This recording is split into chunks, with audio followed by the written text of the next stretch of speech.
Welcome to the POMcast with Stephen Willis. Now we're going to do things a little different. We are going to provide an honest look at Ole Miss athletics for the fan, by the fan, and of the fan. That is what we do. Hell be to me. I'm just kidding. Tune in for some Ole Miss sports news. We're going to give it to you straight. Yeah. Right now, the POMcast starts now. It happens now. Holy cow. Listen to me. It's starting. Well, it's going to start right about now. Welcome to the POMcast on this Thursday afternoon, March 11th. Fun fact, a year ago today was the fateful Ole Miss versus Georgia game.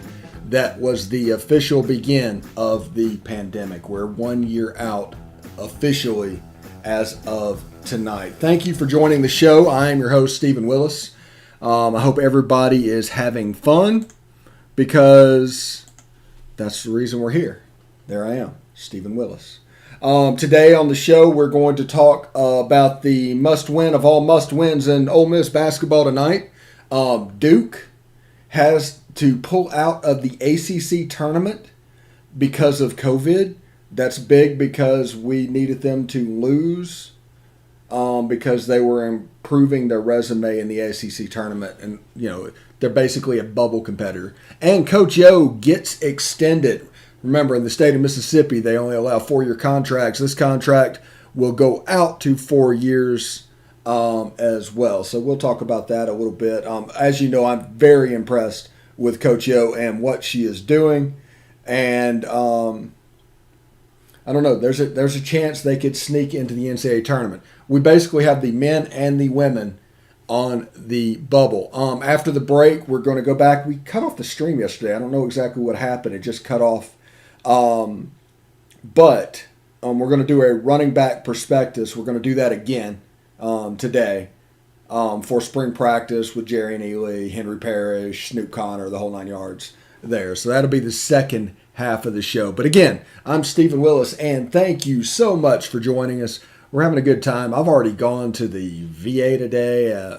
I'm just hanging out. I'm such an early riser. It is insane. A couple of days ago, the Alcorn State Day, I actually woke up at 4 o'clock in the morning. And that's Eastern time, by the way, so enjoy that. It's an hour ahead of y'all. Woke up at 4 o'clock in the morning so I could go outside to make sure my sprinkler irrigation system is covering the entire yard. So I went zone by zone with the sprinkler system before it was daylight. So that's the life I'm leading. So, yeah. But anyway, also I am producing the show, and it's up over at the Rebel Walk. All sorts of free content. You know I am very much into free content. Evie and the team do a fantastic job over there, and I would recommend to anybody that is just on the POMcast side of the house to go over and check the Rebel Walk as well. If you're interested in advertising for the show, we're about to start selling. The LLC needs to be created first for me.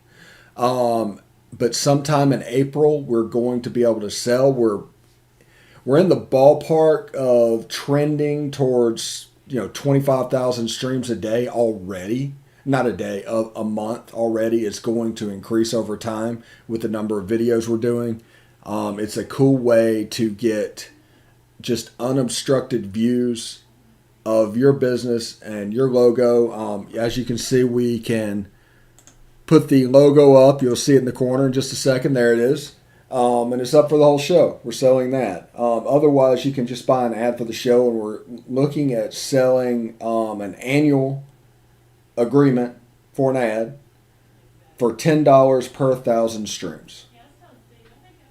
So as we grow, you grow. If we underperform, you don't have to pay as much. If we overperform, you do have to pay, but you get value for that work. We're looking to doing like a 3-month plan at $15 for 1,000 streams, and also if you want to go month to month, if you don't want that big commitment, you can do it at $20 per 1,000 streams. So that's what we're looking here at Positively Ole Miss.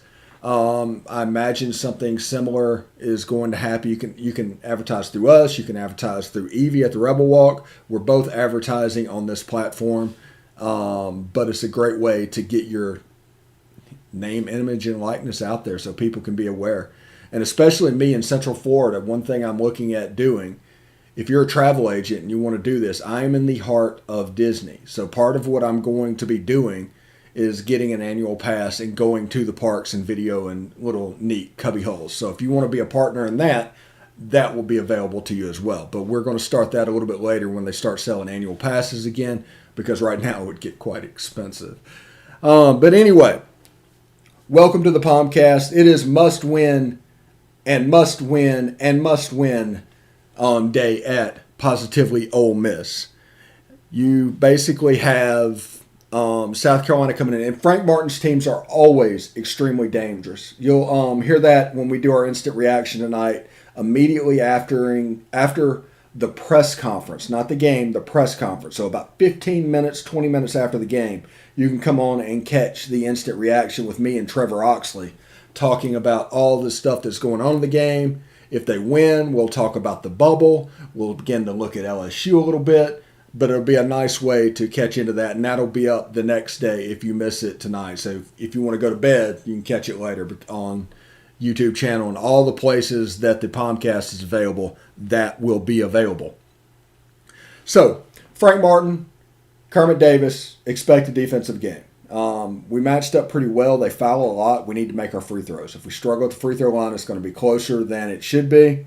They can play South Carolina, meaning a little frantic, and once they got frantic last game, they really cut into the league.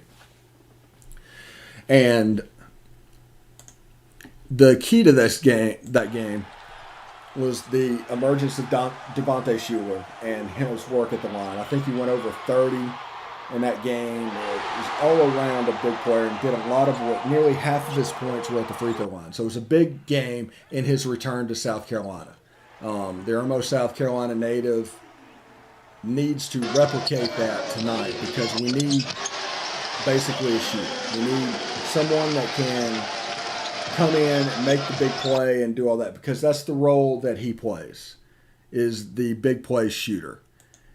And if he can do that, there's a chance for Ole Miss to go on a run. Now, if Ole Miss shoots the ball well, South Carolina really doesn't have a chance. I'll just say that right now. The people that take down Ole Miss are people that can score the ball in bunches, and Ole Miss has a struggle night shooting. Because Ole Miss's defense, if Ole Miss plays three-point defense and everything, they do what they normally do, South Carolina should be in a lot of trouble. There's not really an alpha on South Carolina's team. I think Lawson is as close as it gets, but he's not really that guy. But it's something to pay attention to. Tip-off is going to be about, I think, 8 o'clock or 9 o'clock tonight. Let's see. What is tip-off tonight? Let's see. Just a second. I know this is not the best spot, but I just don't want to give you bad information. Again, Duke is out of the ACC tournament. That's huge news for Ole Miss. Huge. Ole Miss tips off at 8 Central, 9 Eastern on the SEC network.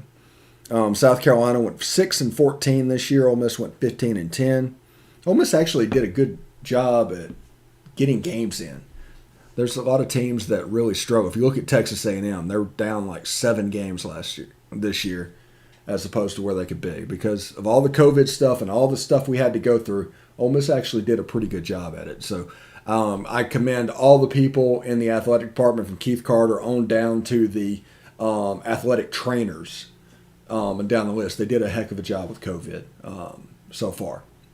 We still have some baseball to get through, but now that the vaccine is starting to become more prevalent, you'll see baseball get a little bit easier, and then we can get back into a little bit of this new normal. And it won't be exactly what it was before COVID. There's been things that's changed. There's been things that have been made more efficient because of COVID, and that isn't going away, because efficiency wins every time. But it will start to relax a little bit, and you'll be able to go back and you'll see full stadiums and things like that. But the attendance decline that we were already seeing, that we were already dealing with in college athletics, if you look at football, they were down 10, 15%. Stadium to stadium, especially in the larger stadiums like Florida and Alabama. This is a situation to where it could be exasperated by that. So it might be something, we don't know what it looks like, and they're going to try and sell them all out. I'm not telling you not to go either. I would not be surprised to see Vaught Hemingway with a attendance in the low 50s next year. Just because of people staying home and habits that were formed during the last year. I mean, it's a real thing. You can follow it. You can go over to the Rebel Walk. You can go right here. You can follow everything you want to know about Ole Miss. Go to our YouTube channel, youtube.com, positivelyolemiss, all one word. Hit the bell. Great games are on that channel. A lot of them without commercials. Chauncey Godwin's interception game from 1989 on that YouTube channel. All the games that we could get on demand from the 2020 season. If you want to relive Lane Kiffin's season, it's right there. Touch of a button. Doesn't cost you a dime. So between that and the Rebel Walk, we should be able to fill in both avenues that you might expect to get the information that you want to get. So it's pretty cool. Also, I want to talk about Coach Yo got an extension up to 4 years in Mississippi with some financial inducements for the staff raised up as well. A little bit of theirs from the team jumping up as far as they did. Remember, Coach Yo took over this team when they were about rock bottom and just slowly built it and got pieces in place, and now they're at 500. Their net is at 42. Both Ole Miss teams are on the bubble right now, with a chance to go to the NCAA tournament. Now, they might go to the women's NIT. That's fine. But any postseason is good for these girls. I think that it just needs to be recognized, the journey that they are on. They hit the mile marker that they're at, but they're growing in a extreme directions. It's nothing but buy this stock of this Ole Miss Lady Rebs basketball team. And it's just fantastic to see. We had an all-conference player this year and two freshmen of the year, or two freshmen all-conferences. So it's cool. And as you can see, they were beating ranked teams at the end of the year. They were kind of coming into their own. And early in the COVID, they were going to struggle because they were freshmen. But after they gelled and they just kept working and kept working and kept working, they broke through. And that's an avenue that everybody should be proud of. Winning that. And Coach Yo was rewarded with a contract extension, and a lot of good things are in store for the Lady Rebs. And honestly, that makes me really excited. They're a good watch. And, I mean, Shakira Austin's a heck of a basketball player. I'm looking forward to watching the freshmen develop. And as you can see, for a must-win game, I'm rocking the 2001 Throwbacks T-shirt with Justin Reed's number. And in 2001, I was in the Navy, just full disclosure. And I watched the Sweet 16 game in my office.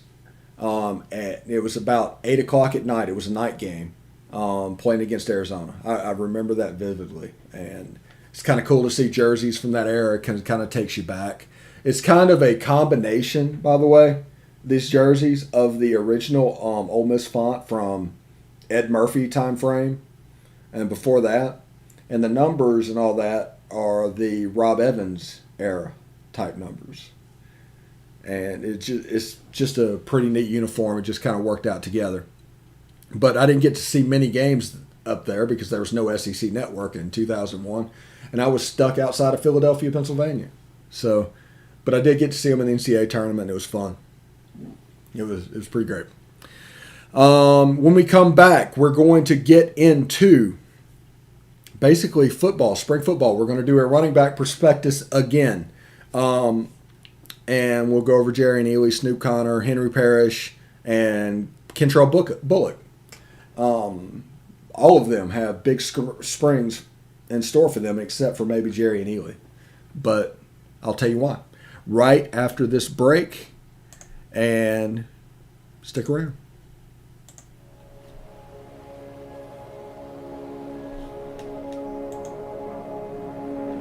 Only 10% of us get enough daily exercise.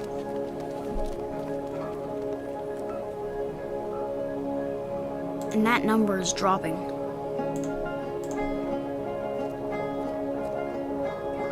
Nearly 30% of us are overweight or obese. We spend 6 hours a day in front of a screen. As a result, we now have a shorter life expectancy than our parents. But give us the right start in sports, and we'll never stop. Learn how at active4life.ca. Hey, this is Stephen Willis from Positively Ole Miss. We're almost done with this break. We'll be back with good information quite soon. The military has been in every generation of my family, and so has VA. It wasn't easy for my dad after Vietnam, but VA helped him and my mom get the home they'd always wanted. My grandpa's been coming to VA since World War II. They even helped him lay to rest one of his battle buddies from Normandy. And me, I followed in their footsteps and served with pride. And now that I'm out of the military, the GI Bill's helping me with school. Every generation of my family has served, and VA has served us all.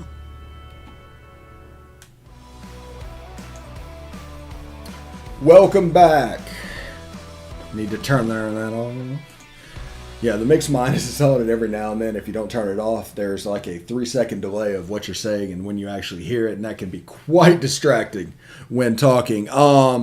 We've gone over the must-win of all must-wins for Ole Miss men's basketball tonight versus South Carolina, 8 o'clock Central, 9 o'clock Eastern, SEC Network.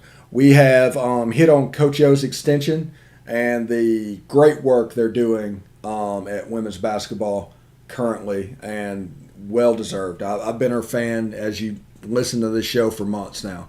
All the way back to the blowouts early in the years, like this is coming, this is going to happen. So spring practice is about a week and a half away, I think. I think so. It's coming up pretty quick. And we've gone over the quarterbacks, and obviously we talked about Matt Corral, Luke Altmaier, and Kincaid Dent.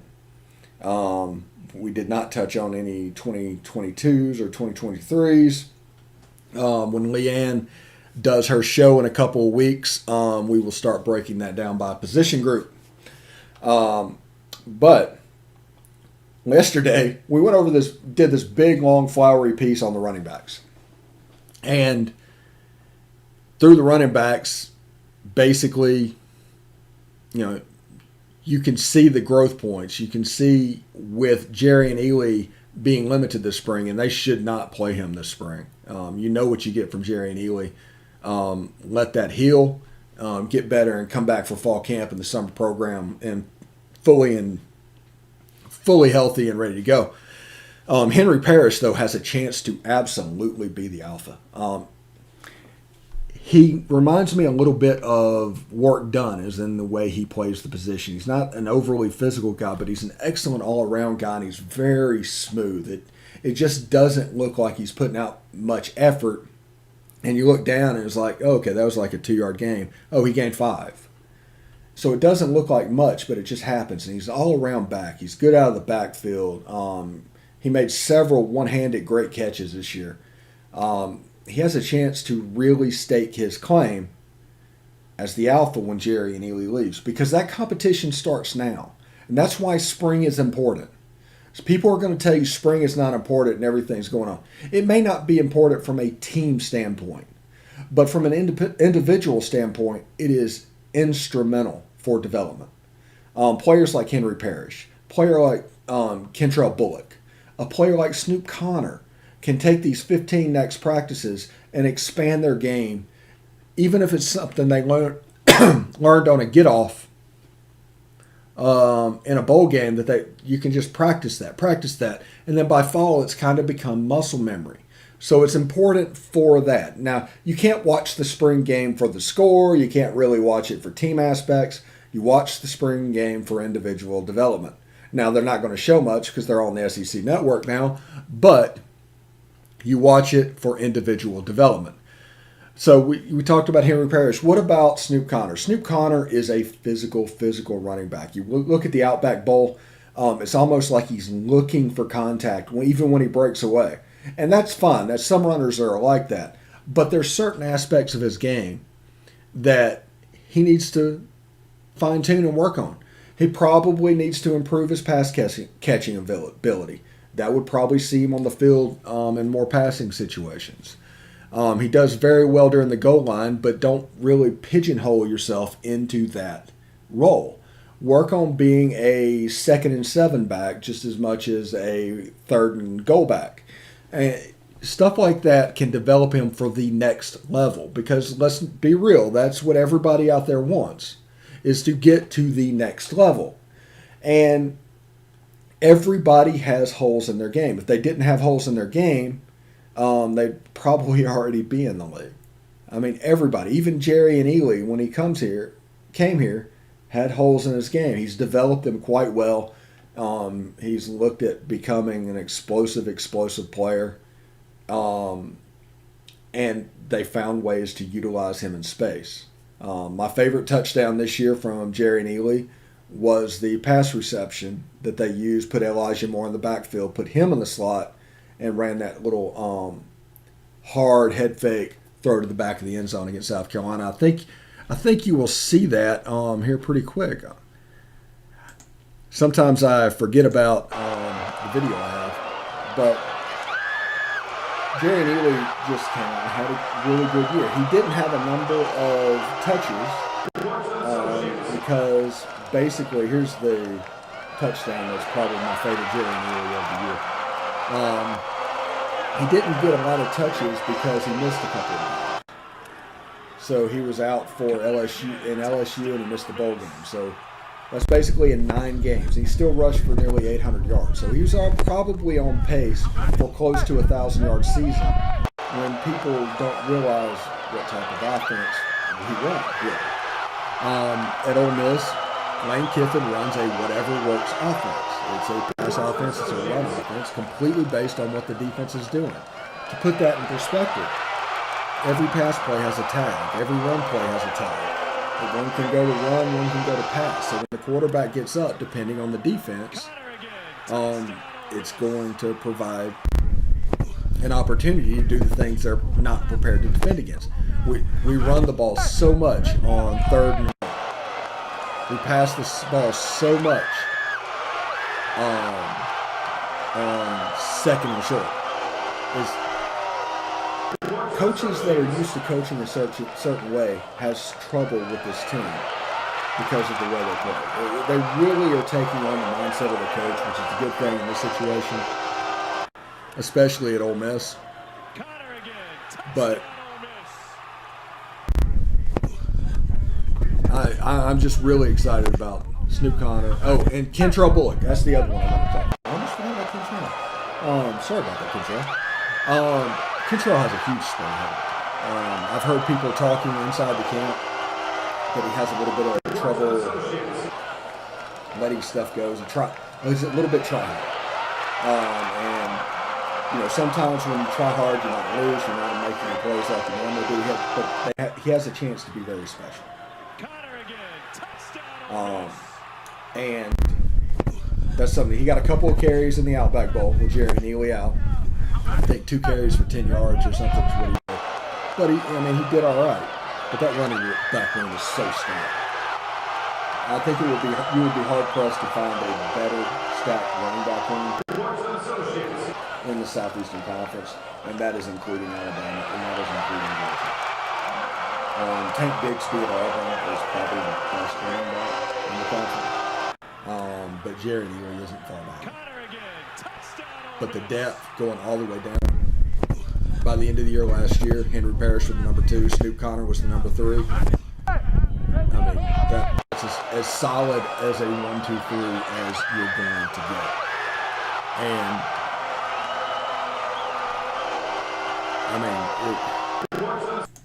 it's just really great. I'm really excited about that. I'm really excited to see the running back. And also, for people that don't know, the Lane Kiffin, the Baylor running system is roughly the same as the Rich Rod system. Rich Rod does some tweaks and things with the way he does things. But when it comes to O-linemen knowing how to block a certain situation, they've already had a little bit of practice.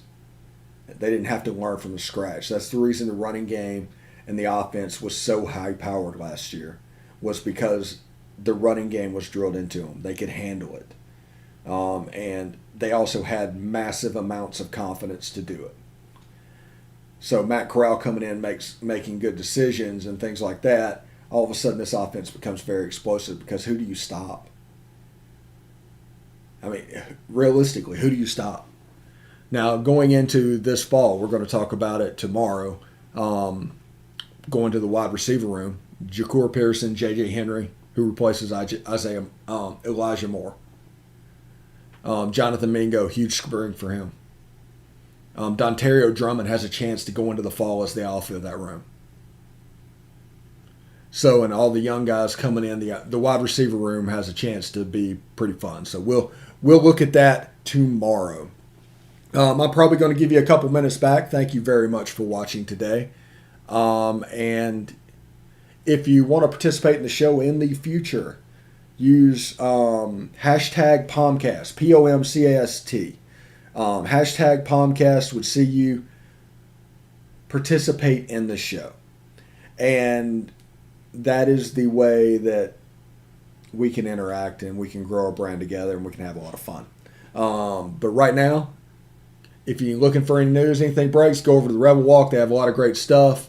We'll be here after the game and after the press conference for the instant reaction with Trevor Oxley. That should be a lot of fun. And if Ole Miss wins, we'll do it again tomorrow night. And let's see what else. We'll do a series weekend reaction with Jake for baseball this weekend about the ULM series. And that'll be Sunday. So you've got a POMcast tomorrow. If we win, you have an instant reaction tomorrow. Sunday, you have an instant reaction for baseball. And then Monday, the POMcast comes back. So we have a lot of good stuff. A lot of good stuff coming down the pipe. So thanks for watching. I'm Stephen Willis, and thank you very much, and hotty toddy.